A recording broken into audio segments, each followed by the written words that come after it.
Olá, meu nome é Vanessa Bacelar, eu sou trabalhadora do Centro Espírita Caminho do Evangelho, em São José dos Pinhais, e com muita alegria e gratidão estamos aqui mais uma vez para fazermos algumas reflexões a respeito do Evangelho de Jesus, à luz da doutrina espírita, e pedindo ao nosso Mestre, amado, querido Senhor Jesus,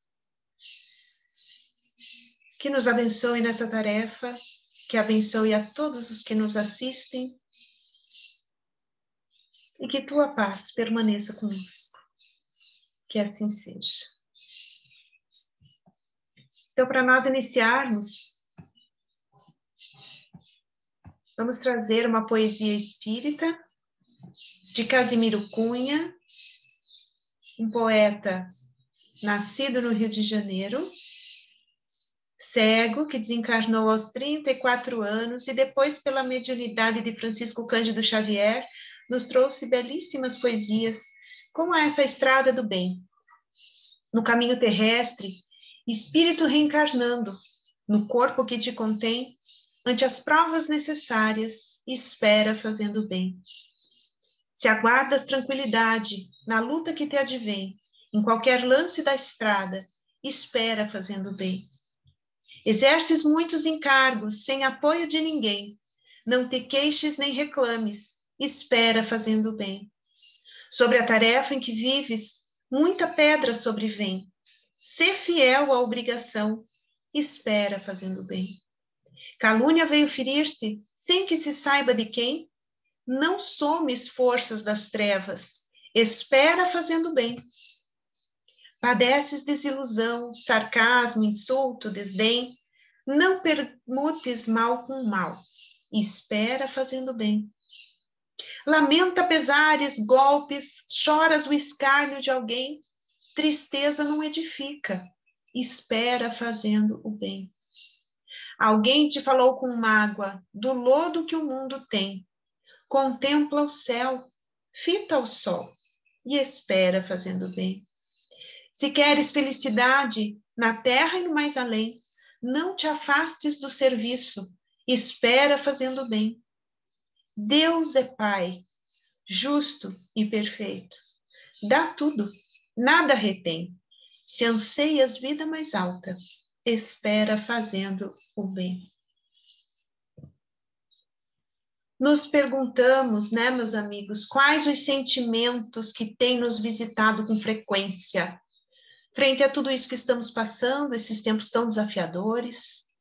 Que medo nós sentimos todos os dias, frente às notícias, aos acontecimentos, às incertezas que essa pandemia está nos trazendo. Muitas vezes o sentimento de tristeza, de medo que nos paralisa, de inseguranças com relação às dificuldades financeiras, ao desemprego, aos desentendimentos na família, às dificuldades de relacionamento, às despedidas aos nossos entes queridos, às pessoas que gostamos. E muitas vezes lá no nosso quarto, no nosso cantinho, nos nossos momentos de oração, nós conversamos com Deus, com os nossos anjos de guarda, e pensamos, Senhor, onde está o remédio para tudo isso? Nos ajude, Senhor. Nos ajude a encontrar uma saída, a nos sentirmos melhores, a sermos melhores. Onde está o remédio, Senhor? E quando nós pensamos no nosso Mestre Jesus Cristo, que há mais de 2000 anos nos veio falar sobre o amor que ele sentiu por nós, o amor como remédio. Como que esse amor pode se transformar em remédio?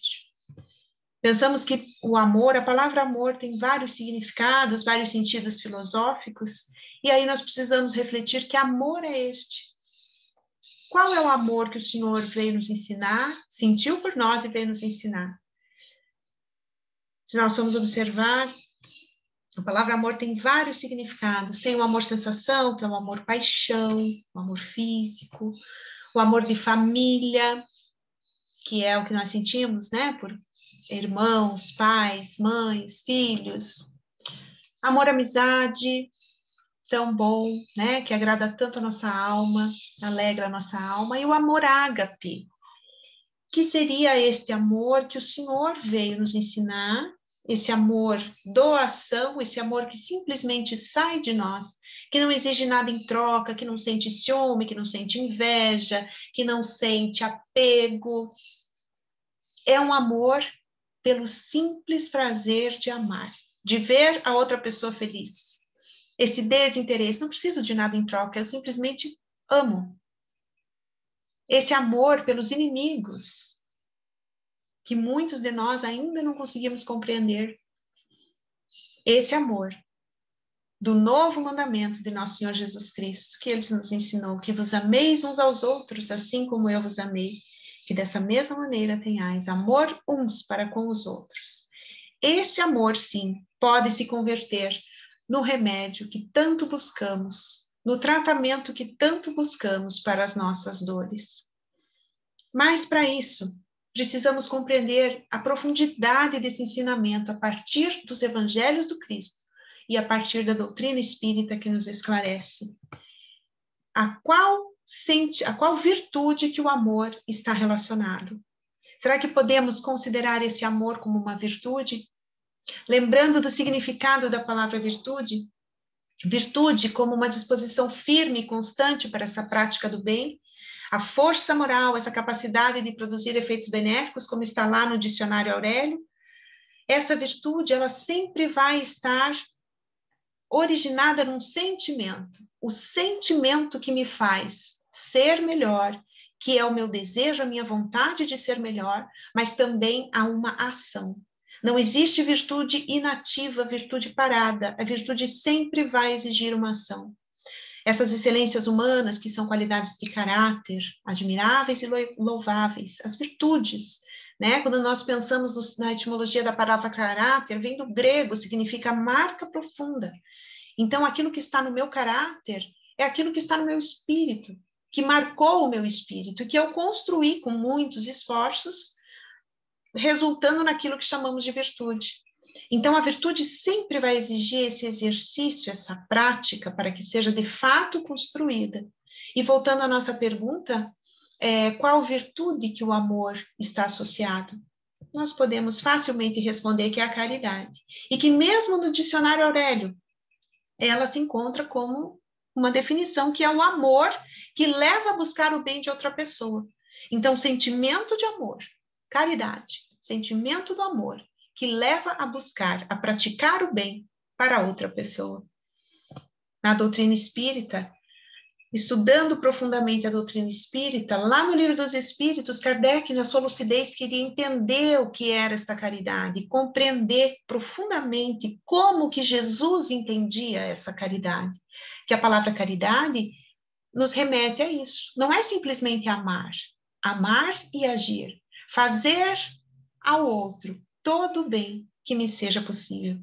E aí, os espíritos, qual então o verdadeiro sentido da palavra caridade, como entendia Jesus, e os espíritos superiores responderam que benevolência para com todos, indulgência para as imperfeições dos outros e perdão das ofensas.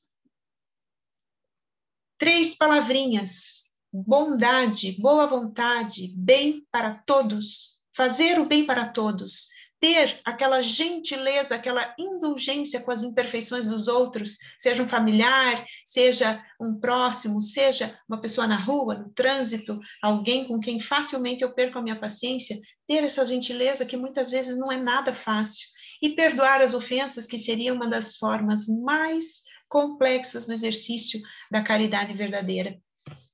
Então, Kardec conclui que não há amor verdadeiro sem caridade. Sem amor, eu nada seria. E esta deve ser sempre pensada como virtude. Então, amor e caridade. Caridade como virtude nessa construção do amor em movimento. Amar ao próximo é fazer-lhe todo o bem que nos seja possível e que desejáramos que nos fosse feito. E também lá no Evangelho, segundo o Espiritismo, no capítulo 15, Kardec faz essa associação de que não é possível nós amarmos a Deus sem amar o nosso próximo, assim como não é possível amarmos o próximo sem amarmos a Deus. E finaliza que todos os deveres do homem se resumem nesta máxima, todos os deveres do homem se resumem nessa máxima. Fora da caridade não há salvação. E quando nós lemos essa frase, às vezes podemos pensar, puxa, mas que caridade é essa que me traz um interesse pessoal? Se eu pensar em salvação como algo que eu quero me salvar, eu não quero ir para o inferno, eu quero fazer tudo o que eu posso fazer aqui para que eu não vá para o umbral quando eu morrer. Seria uma caridade interessada, cheia ainda de egoísmo, de orgulho, né? Querendo me salvar. Mas aqui nós podemos estudar essa frase em profundidade, interpretá-la de uma maneira que salvação, esse termo salvação, está se referindo a progresso espiritual.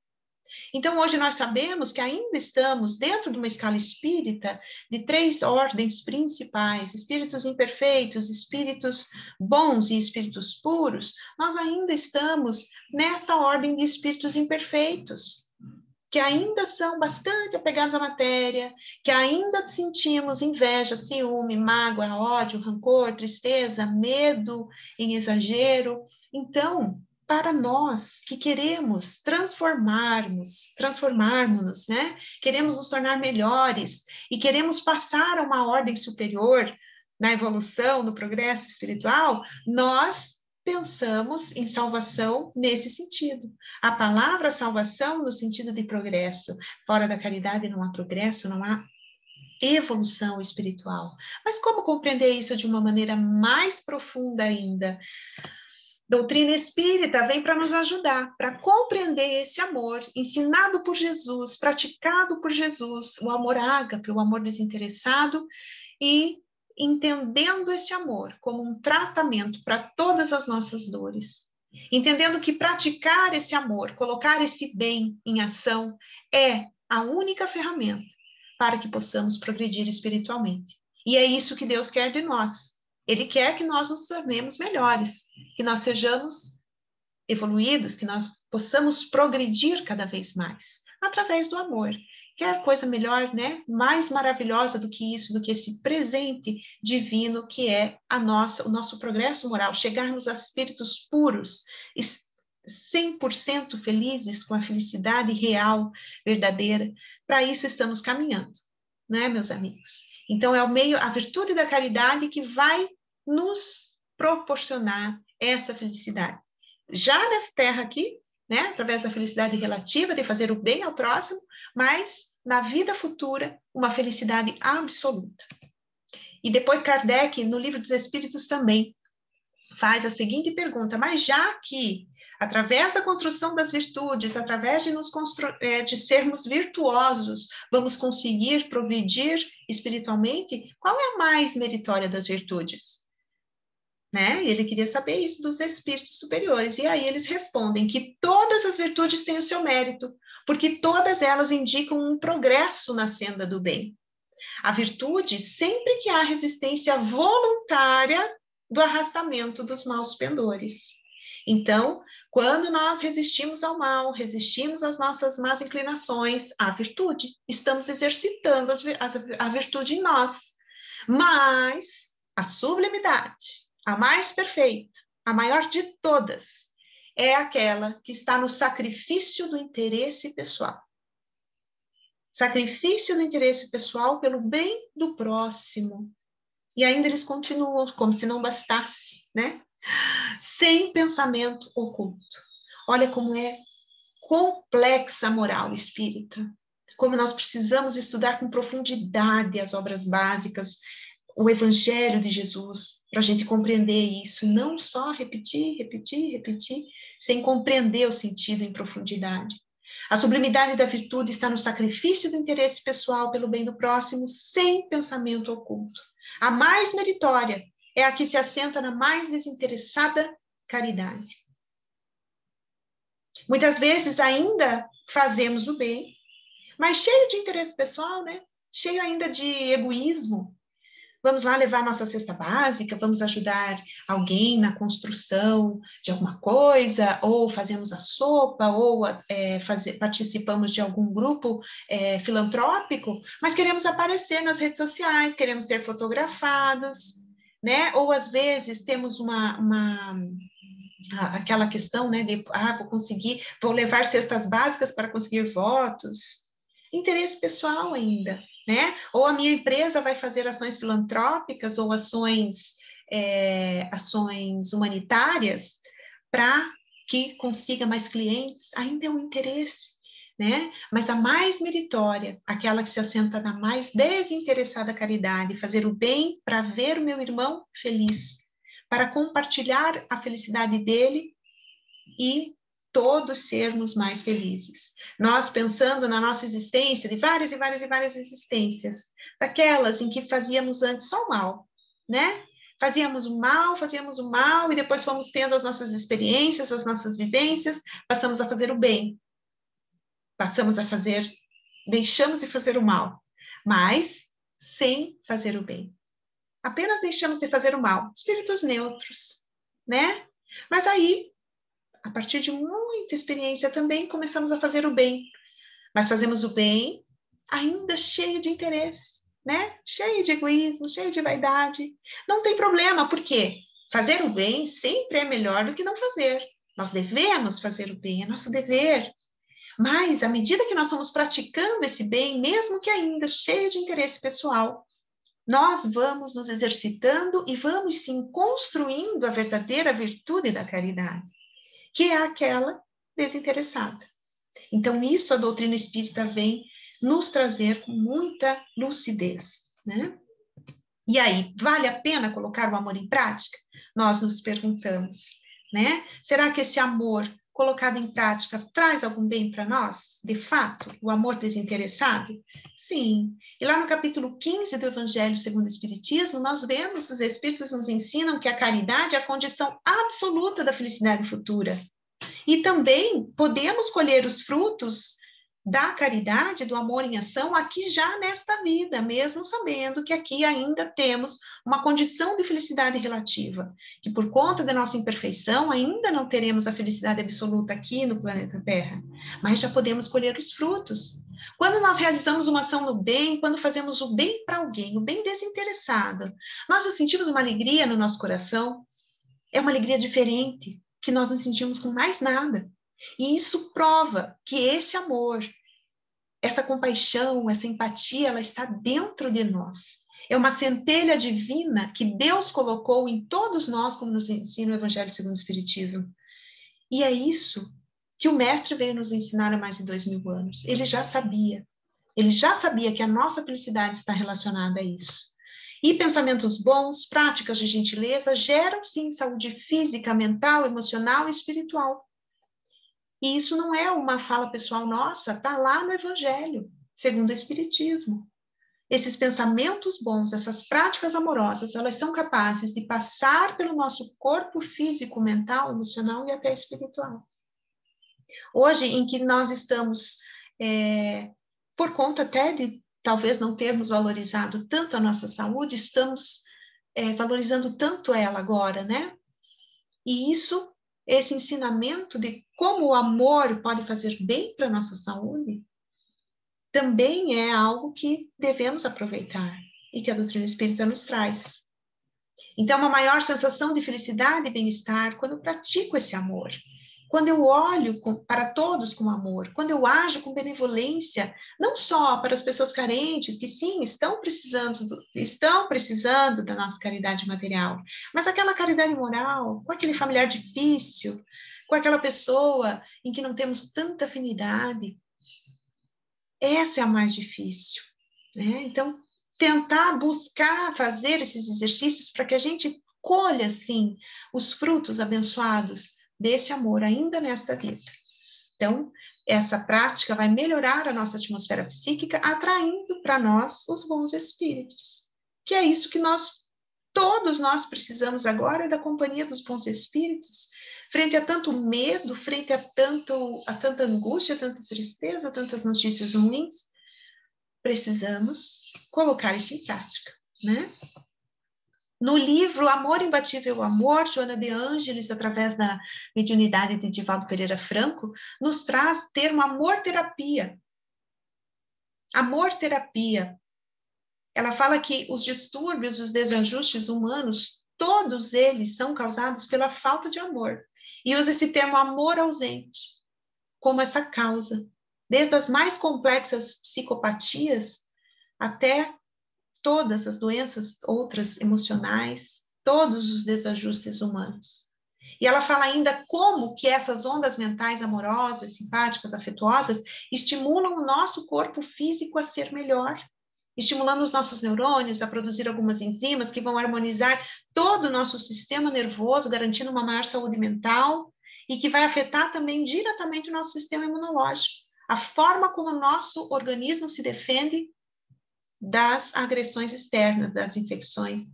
E é tudo que nós queremos. Então, que sejamos mesmo praticantes dessa amor-terapia, para que a nossa imunidade espiritual, imunidade também física, se harmonize, esteja em equilíbrio, e assim a gente consiga se sentir feliz, se sentir em paz, mesmo frente a tantos desafios e tantas tristezas que estamos enfrentando, não é? E aí ela conclui e define a amor-terapia como esse processo mediante o qual se pode contribuir conscientemente em favor de uma sociedade mais saudável, mais justa e mais nobre. Então, se aplicarmos essa terapia, né, exercermos, nos exercitarmos nesse amor uns para com os outros, desde os pequenos detalhes, né, nós podemos sim contribuir para a construção dessa nova sociedade, que é o projeto de nosso Senhor Jesus Cristo para o nosso planeta. É isso, é essa transformação que vai acontecer a partir de todos esses acontecimentos que nós estamos vivenciando. Essa nova ordem das coisas que vai se estabelecer, em que vamos, sim, nos amar mais, nos dedicar mais uns aos outros. Enquanto nós não tivermos esse pensamento coletivo de amor, de que a minha felicidade depende da felicidade do meu irmão e vice-versa, as coisas não vão se harmonizar, não vão se estabilizar. Então, esse termo muito apropriado que Joana de Ângeles nos traz nesse livro, amor-terapia.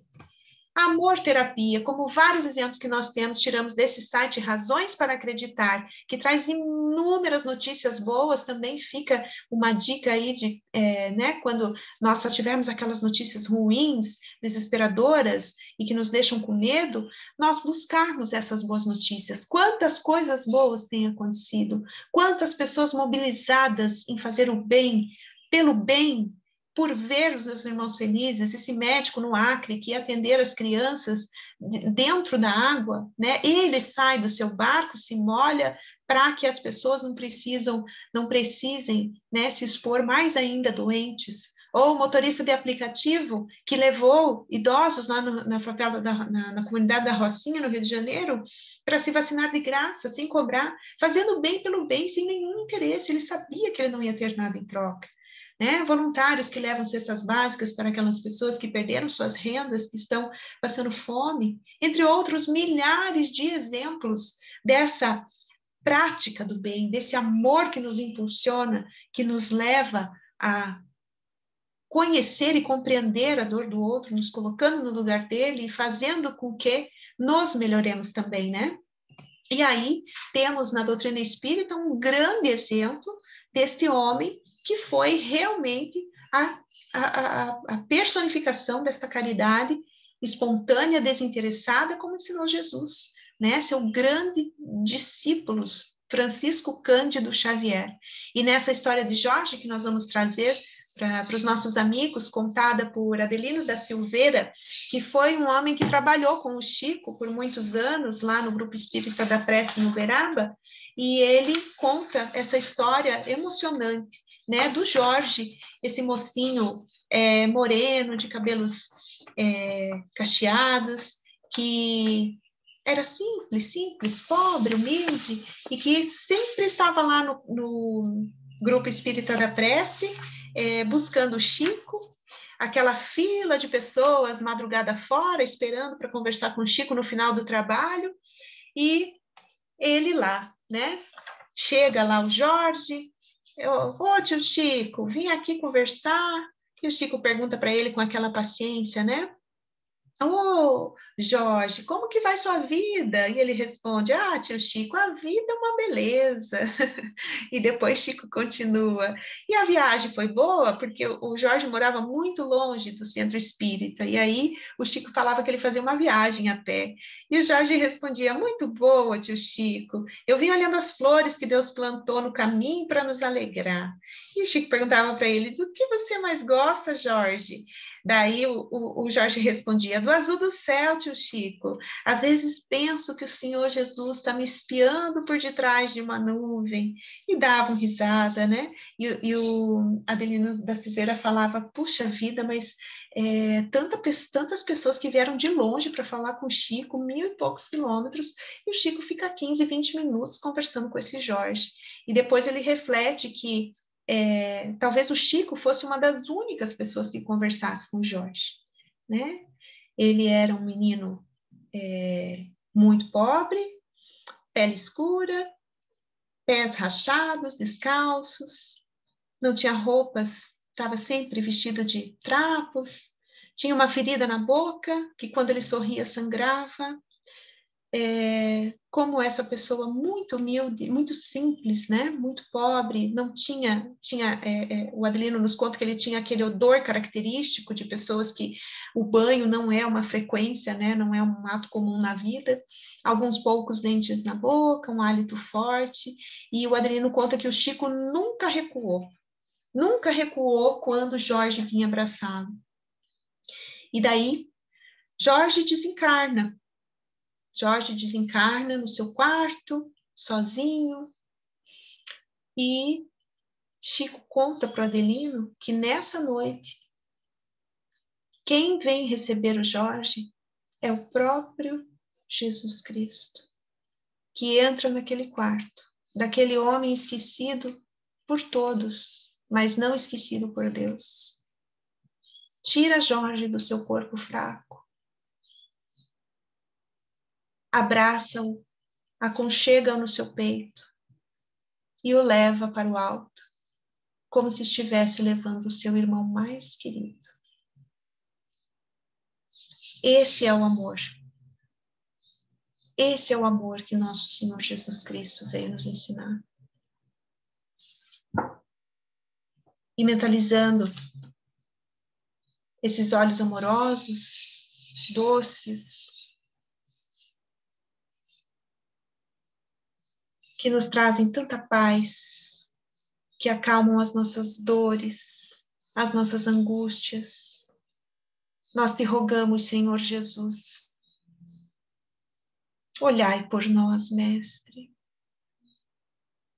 Toma em tuas mãos todas as nossas dores, as nossas aflições, as nossas incertezas.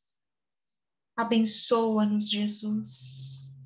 Abençoa a nossa casa espírita, Centro Espírita Caminho do Evangelho.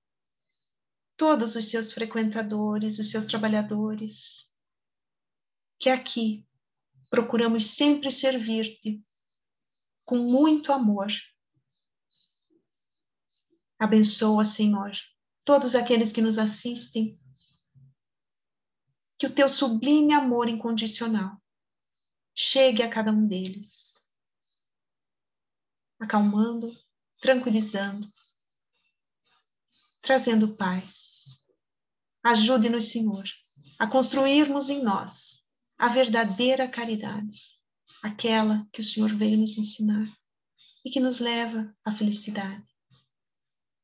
Agradecemos imensamente e alegremente por esta oportunidade bendita e que estejamos sempre na permanência da tua paz. Muito obrigado, Senhor. Graças a Deus. Que assim seja.